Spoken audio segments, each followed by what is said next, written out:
सत्ता का सबसे बड़ा भूल चुनाव हारना नहीं होता। सत्ता का सबसे बड़ा भूल होता है जनता के गुस्से को पहचानने में देर कर देना। कभी इसे सोशल मीडिया का मजाक समझा गया, कभी मुट्ठी भर युवाओं का प्रदर्शन, कभी कहा गया कि 2-4 दिन में भीड़ थक जाएगी। लेकिन आज वही कॉकरोच जनता पार्टी यानी सीजेपी दिल्ली के जंतर मंतर से निकलकर संसद और देश की सड़कों तक पहुंच चुकी है। छात्र शिक्षा मंत्री के इस्तीफे की मांग कर रहे हैं, विपक्ष संसद में सरकार को घेर रहा है, राहुल गांधी आंदोलन के समर्थन में सड़क पर उतर चुके हैं और प्रधानमंत्री को पेपर लीक के मामलों के लिए फास्ट ट्रैक कोर्ट की घोषणा करनी पड़ी है। अब सवाल यह नहीं है कि सीजेपी कितनी बड़ी पार्टी है, सवाल यह है कि जिस आंदोलन को सरकार और भाजपा ने शुरुआत में गंभीर राजनीतिक चुनौती नहीं समझा, क्या वही आंदोलन अब सरकार के गले की हड्डी बन गया है, जो न निगलते बन रहा है और न उगलते। नमस्कार, आप देख रहे हैं पॉलिटिकल थर्मामीटर और मैं हूं निशिकांत। राजनीति की भीड़ हमेशा आंदोलन की ताकत नहीं बताती। कई बार 100 लोगों से शुरू हुआ सवाल एक दिन करोड़ों लोगों की बेचैनी बन जाता है। सीजेपी का आंदोलन भी कुछ इसी रास्ते पर बढ़ता हुआ दिखाई दे रहा है। इसकी शुरुआत परीक्षा व्यवस्था, कथित पेपर लीक, पारदर्शिता और जवाबदेही की मांग से हुई। 6 जून को जंतर मंतर पर प्रदर्शन हुआ। इसके बाद संगठन ने देशव्यापी आंदोलन का ऐलान किया और केंद्रीय शिक्षा मंत्री धर्मेंद्र प्रधान के इस्तीफे की मांग को आंदोलन का प्रमुख मुद्दा बनाया। उस समय शायद सरकार को लगा होगा कि यह एक सीमित विरोध है। कुछ सोशल मीडिया पोस्ट आएंगे, कुछ दिन नारे लगेंगे, फिर आंदोलन अपने आप शांत हो जाएगा। लेकिन राजनीति में सबसे खतरनाक स्थिति तब बनती है जब सरकार मुद्दे को छोटा समझती है और जनता उस मुद्दे को अपने भविष्य से जोड़ लेती है। युवाओं के लिए परीक्षा केवल एक परीक्षा नहीं होती, उसके पीछे बरसों की मेहनत होती है, माता पिता की जमा पूंजी होती है, कोचिंग की फीस होती है, किराए का कमरा होता है और पूरे परिवार का सपना जुड़ा होता है। ऐसे में पेपर लीक या परीक्षा में गड़बड़ी की एक खबर केवल प्रशासनिक विफलता नहीं लगती, वह छात्र को यह महसूस कराती है कि उसकी मेहनत का कोई मूल्य नहीं है।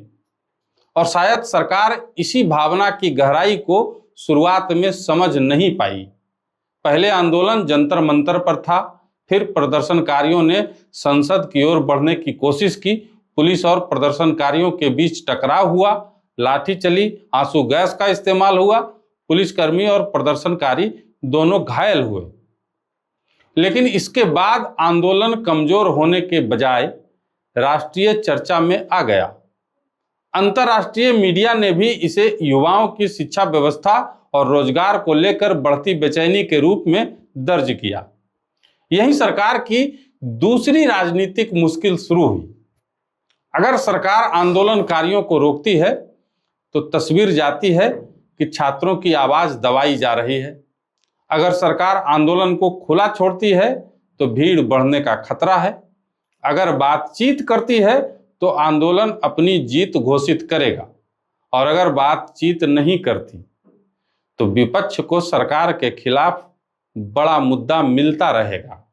यानी हर रास्ता राजनीतिक जोखिम से भरा हुआ है। इसीलिए कहा जा रहा है कि यह आंदोलन अब भाजपा के लिए गले की हड्डी बनता जा रहा है। लेकिन सबसे बड़ा मोड़ तब आया जब विपक्ष इस आंदोलन के साथ खुलकर खड़ा हो गया। राहुल गांधी ने परीक्षा में कथित गड़बड़ियों और युवाओं के भविष्य का सवाल उठाते हुए सरकार से जवाब मांगा। विपक्ष ने संसद में मुद्दा उठाया। राहुल गांधी, प्रियंका गांधी और अन्य विपक्षी नेताओं की सक्रियता ने उस आंदोलन को राजनीतिक मंच दे दिया। जो पहले मुख्य रूप से युवाओं और सोशल मीडिया तक ही सीमित था, वो अब पूरे देश में चर्चा का केंद्र है।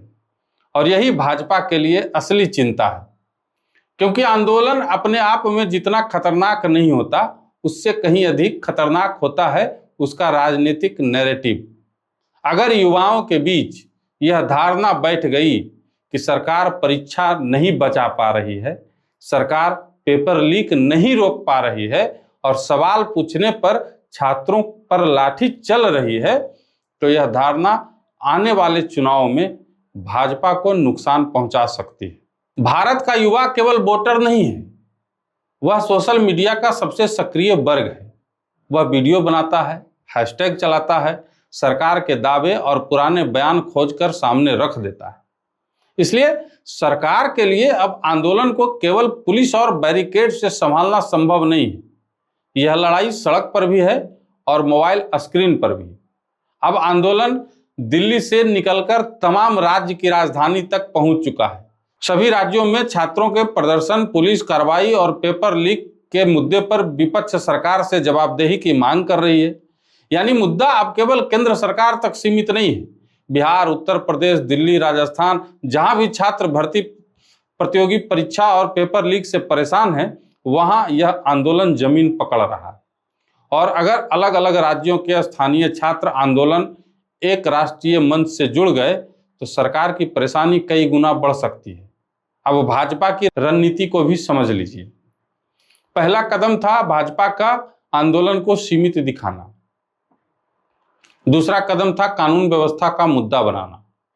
तीसरा कदम आंदोलन के पीछे विपक्ष की रणनीति बताना। और अब चौथा कदम दिखाई दे रहा है आश्वासन और संस्थागत कार्रवाई।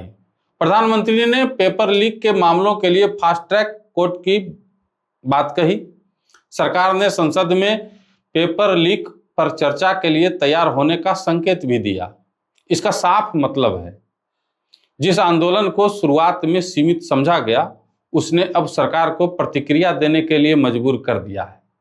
हो सकता है सरकार इसे दबाव में लिया गया फैसला न माने, लेकिन राजनीतिक तौर पर यह आंदोलन की पहली बड़ी सफलता जरूर मानी जाएगी, क्योंकि आंदोलन का उद्देश्य केवल इस्तीफा लेना नहीं होता।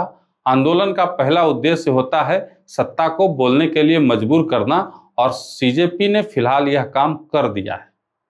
लेकिन यहां आंदोलनकारियों से भी सवाल पूछा जाना चाहिए। लोकतंत्र में विरोध का अधिकार है, पत्थर चलाने का नहीं।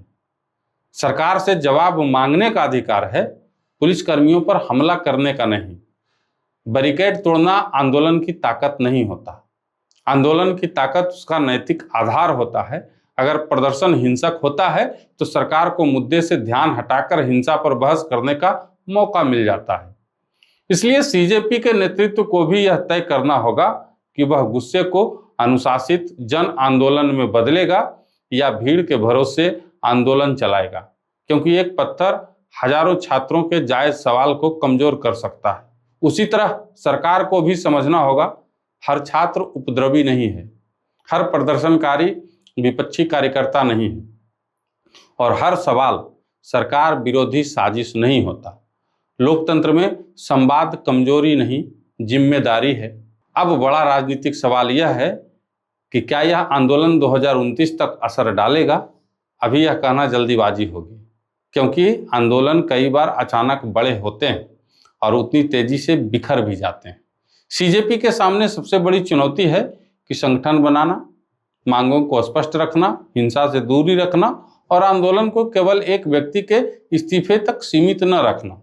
अगर आंदोलन परीक्षा सुधार, समयबद्ध भर्ती, पेपर लीक के दोषियों पर कार्रवाई, परीक्षा एजेंसियों की जवाबदेही और छात्रों के मुआवजे जैसे ठोस मुद्दे पर टिकता है तो इसका असर लंबा हो सकता है। लेकिन अगर यह केवल नारे और सोशल मीडिया की सनसनी बनकर रह गया तो सरकार समय के साथ इसे कमजोर कर सकती है। इतिहास गवाह है, सरकारें आंदोलन से नहीं डरती, सरकारें उस वक्त डरती हैं जब आंदोलन जनता की रोजमर्रा की पीड़ा की भाषा बोलने लगता है।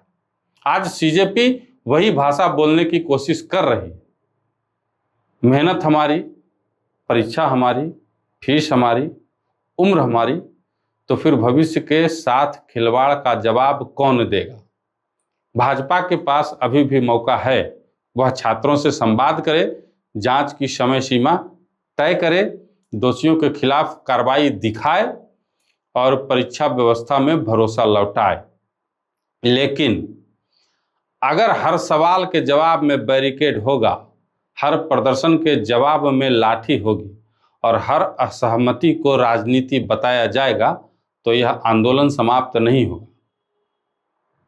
उसका नाम बदल सकता है, उसका चेहरा बदल सकता है, लेकिन युवाओं का गुस्सा किसी दूसरे मन से फिर लौट आएगा। जिस सीजेपी को कभी सोशल मीडिया का मजाक माना गया, आज उसी ने सरकार, संसद और विपक्ष तीनों को अपनी तरफ देखने के लिए मजबूर कर दिया है। इसलिए सवाल अब यह नहीं है कि कांग्रेस जनता पार्टी कितनी बड़ी है। सवाल यह है कि क्या भाजपा ने छात्र असंतोष को समझने में बहुत देर कर दी, और क्या यही आंदोलन आने वाले समय में सरकार की सबसे बड़ी राजनीतिक परीक्षा बनने जा रहा है। आप क्या सोचते हैं, कमेंट बॉक्स में जरूर बताइए।